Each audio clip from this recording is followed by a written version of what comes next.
इस समय मैं पटना पुस्तक मेले में हूँ और मेले में मुझे एक स्टॉल दिखा, अहमदिया मुस्लिम पब्लिकेशन।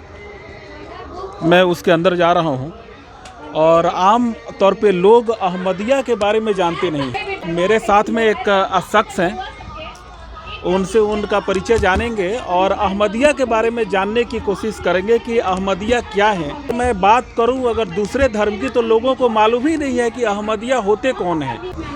सर, आपकी तारीफ जानना चाहूँगा। मेरा नाम शाह महमूद अहमद है और मैं अहमदिया संप्रदाय का पटना और गया ज़िला का इंचार्ज हूँ। अहमदिया के बारे में लोगों को मालूम नहीं है, खास करके दूसरे धर्म के लोगों को, तो उसके बारे में आप कुछ बताएं। अहमदिया संप्रदाय जो है 1889 में कादियान पंजाब इंडिया में मिर्ज़ा ग़ुलाम अहमद कादियानी ने इसकी शुरुआत की थी और उन्होंने अपने आप को इमाम मेहदी डिक्लेयर किया था और दुनिया को बताया था कि मैं इमाम मेहदी हूँ और एक नबी हूँ। अल्लाह ताला से इल्म पा करके उन्होंने ये डिक्लेरेशन किया था। वहीं से अहमदिया संस्था चला। 1908 में उनकी डेथ के बाद जो है खलीफा चुना गया और अभी 5वें खलीफा मिर्ज़ा मसरूर अहमद साहब इसके अभी इन चीफ हैं। लगभग पूरे विश्व में अहमदिया की आज के तारीख में कितनी पॉपुलेशन होगी सर? करीबन 1 करोड़ से ऊपर हमारी आबादी है। एग्जैक्ट हमारा ये नहीं किया गया है, लेकिन it is 1 crore and plus सारी दुनिया में। हम सारे यूरोप में, यूरोपियन कंट्रीज़ में, अमेरिकन कंट्रीज़ में, हिंदुस्तान में, पाकिस्तान में, इंडोनेशिया, श्रीलंका, यानी दुनिया के करीब करीब 200 मुल्कों में हम लोग पहुंच चुके हैं। लेकिन थोड़ी थोड़ी आबादी हर जगह हमारी है और अब सबसे ज़्यादा आबादी तो पाकिस्तान में थी, लेकिन अभी भी माइग्रेट करने के बाद भी अभी ज़्यादातर आबादी हमारी पाकिस्तान में है। क्या कारण है कि शिया और सुन्नी अहमदिया को काफिर कहते हैं, जबकि आप लोग भी इस्लाम धर्म को ही मानते हैं? ये जो उनकी धारणा है ये बिल्कुल ही गलत है, इसलिए कि कौन मुसलमान है कौन नहीं है इसका फैसला रसूल करीम सल्लल्लाहु अलैहि वसल्लम जो इस्लाम धर्म के संस्थापक थे उन्होंने ही कर दिया था। उन्होंने जो डिफिनेशन दिया था उस डिफिनेशन पर हम पूरी तरह से उतरते हैं।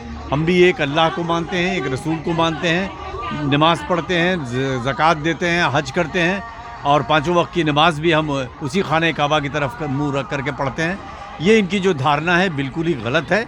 हम मुसलमान हैं और हम भी पक्के मुसलमान हैं। क्या कारण है? मतलब लोग ऐसा बोलते हैं कि अहमदिया की संख्या तेजी से घटती जा रही है, उसके बारे में आप क्या कहेंगे? ये धारणा भी अवधारणा जो बन गई है ये भी बिल्कुल गलत है। हमारी तो संख्या दिन ब दिन बढ़ रही है इसलिए कि हम सारी दुनिया में अपने धर्म का प्रचार करते हैं और इस प्रचार को जो सही लोग मान लेते हैं वो हमारे धर्म में शामिल हो जाते हैं। इस तरह से हमारी आबादी धीरे धीरे बढ़ रही है। आज से 100 साल पहले जो शुरुआत हुई थी एक गुमनाम बस्ती कादियान से, वो आज सारे विश्व में ये संप्रदाय जाना जाता है और अपना प्रचार प्रसार का काम और दूसरे तरह का भी काम, हम हॉस्पिटल खोलते हैं, स्कूल खोलते हैं, लोगों की मदद करते हैं। ये सब भी हम ह्यूमैनिटी फर्स्ट हमारा एक ऑर्गेनाइजेशन है जो इसके अंडर में है, वो ह्यूमैनिटी फर्स्ट के थ्रू हम लोग इस तरह का भी काम करते हैं जो खिदमत खल्क का काम। एक थोड़ा टफ सा सवाल रहेगा, क्या मुस्लिम धर्म के मानने वालों को छोड़ करके क्या आप दूसरे को अहमदिया संप्रदाय काफिर मानता है? देखिए, काफिर का जो लफ्ज़ है वो एक कुफ्र का लफ्ज़ है, वो इनकार करने का मानी होता है। उसके जो भी इनकार, जैसे रसूल करीम सल्लल्लाहु अलैहि वसल्लम का जो इनकार करेगा उसके लिए है वो ऐसा काफिर से लफ्ज़ ज़रूर है, लेकिन वो जो है इसका ये कभी भी मतलब नहीं है कि काफिर से नफरत करो। नहीं, हमारा स्लोगन है love for all hatred for none. अपने दर्शकों को दिखा दो।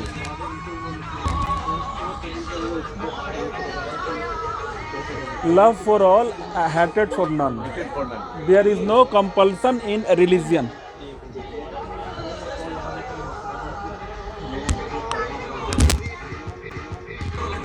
और आपकी प्रमुख पुस्तकें कौन कौन? प्रमुख पुस्तकें हमारी उन्होंने 84 किताबें उन्होंने लिखी थी।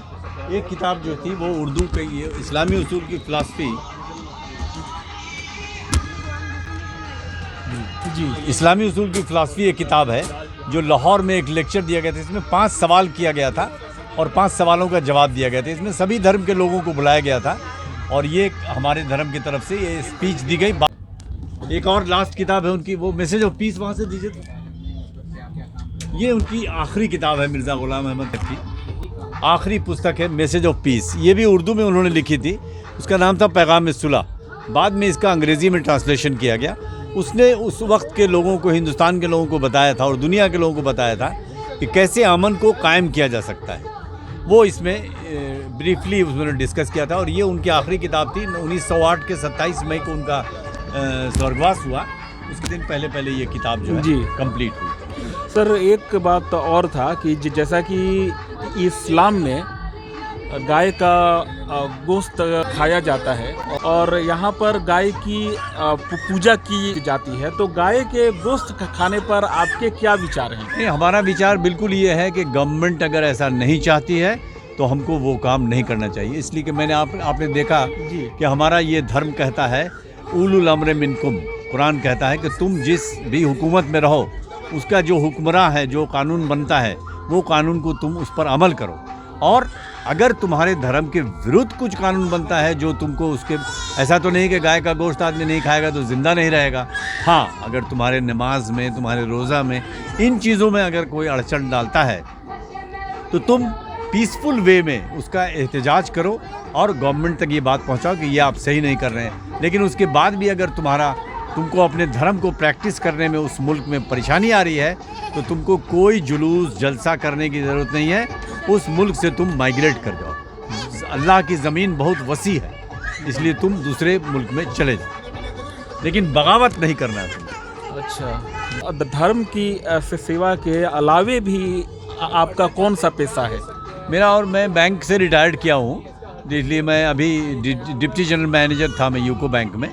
और उसके बाद अभी हमारा जो हम पेंशनर्स जो बिहार में जो यूको बैंक से रिटायर करते हैं उसका मैं जनरल सेक्रेटरी हूँ। हमारा एक एसोसिएशन है यूको बैंक पेंशनर्स एसोसिएशन, उसका मैं जनरल सेक्रेटरी हूँ। हमारे 450 के करीब हमारे मेंबर हैं, तो उनके जो प्रॉब्लम्स आते हैं उनको रिजॉल्व करने में हम मदद करते हैं। सर एक और सवाल था कि इस्लाम में हज पर जाने की परंपरा है, तो क्या अहमदिया पंथ को हज पर जाना अलाउ किया जाता है या नहीं? अलाउ करते हैं, लेकिन कुछ मुल्कों से नहीं करते हैं, तो वहाँ से हम नहीं जा पाते। जैसे पाकिस्तान से नहीं जाने देते हैं, हिंदुस्तान से लोग जाने देते हैं तो हम लोग जाते हैं, हिंदुस्तान से दूसरे मुल्कों से जाने देते हैं। तो आप क्या भारत को और इस्लामी मुल्कों से आप ज़्यादा लिबरल पाते हैं ना? हमारे लिए तो बहुत ज़्यादा है। अच्छा, बहुत ज़्यादा लिबरल है ये मुल्क। हमको ये सेक्शन 125 जो कॉन्स्टिट्यूशन का है वो हमको इस बात की पूरी आज़ादी देता है कि हम अपने धर्म का प्रैक्टिस करें और प्रचार भी करें। हेट स्पीच ना करें, लेकिन प्रचार हम कर सकते हैं। जो प्रचार हमारे जितने भी इस्लामी ममालिक हैं हम कहीं भी नहीं कर सकते हैं। पाकिस्तान में तो बिल्कुल ही नहीं कर सकते। इसके अलावा जो हमारा इस्लामी मुल्क जो कहलाता है सो कॉल्ड इस्लामी मुल्क जो है, वहाँ तो हम बिल्कुल ही नहीं कर सकते। इस मामले में हिंदुस्तान हमारा बहुत ही आगे है और हम यहाँ पूरी आज़ादी के साथ, ये भी हम एक तरह से प्रचार और प्रसार ही कर रहे हैं। हमने ये दुकान किताब बेचने के लिए नहीं खोली है। अच्छा। हमने प्रचार और प्रसार के लिए ही खोला है इसको। अच्छा, हमारा मेन उद्देश्य जो है वो प्रचार और प्रसार ही है। अच्छा, और वो हम पूरी आज़ादी से कर रहे हैं। ज़्यादातर पुस्तकें जो है उर्दू में हैं, तो उसको एक आम भारतीय जो कि उर्दू नहीं जानता है तो कैसे समझेगा सर? हम अधिकतर किताबों का जो उर्दू में, बेसिकली वो उर्दू में लिखी गई, लेकिन हम उनका सब का अनुवाद कर रहे हैं धीरे धीरे। और हिंदी, उड़िया, बंगला, तमिल, मलयालम, इन सभी ज़ुबानों में हमने कुरान करीम का करीब 100 से ऊपर, 100 या ऐसा कुछ 70-75 ज़ुबानों में हमने उसका तर्जुमा, यहाँ हिंदी तर्जुमा भी कुरान का मौजूद है, अंग्रेज़ी भी है, गुरमुखी भी है, यहाँ पर मौजूद है। लेकिन ये ढेर सारी हिंदुस्तानी ज़ुबानों में इसका अनुवाद किया गया है। और जो भी किताबें हमारी उर्दू में आप जो देख रहे हैं यहाँ, जी, इसका भी अनुवाद धीरे धीरे चल रहा है। और ढेर सारी किताबों का अनुवाद हिंदी में हो चुका है जो यहाँ पर डिस्प्ले भी की गई। ये कुछ ही किताबें डिस्प्ले की गई हैं, सारी की सारी नहीं की गई। सर आपसे बहुत महत्वपूर्ण जानकारियाँ मिली। एक आम भारतीय अहमदिया के बारे में कुछ भी जानता नहीं है सर, कुछ भी उसे मालूम नहीं है कि ये जो है ना शिया सुन्नी, बल्कि शिया सुन्नी के बारे में तो थोड़े लोग जानते हैं, परंतु अहमदिया के बारे में लोग नहीं जानते हैं। और आज शायद जो लोग इसके बारे में नहीं जानते हैं और इस वीडियो के माध्यम से वे लोग भी जान पाएंगे। बहुत बहुत धन्यवाद आपका। जी sir, thank you very much.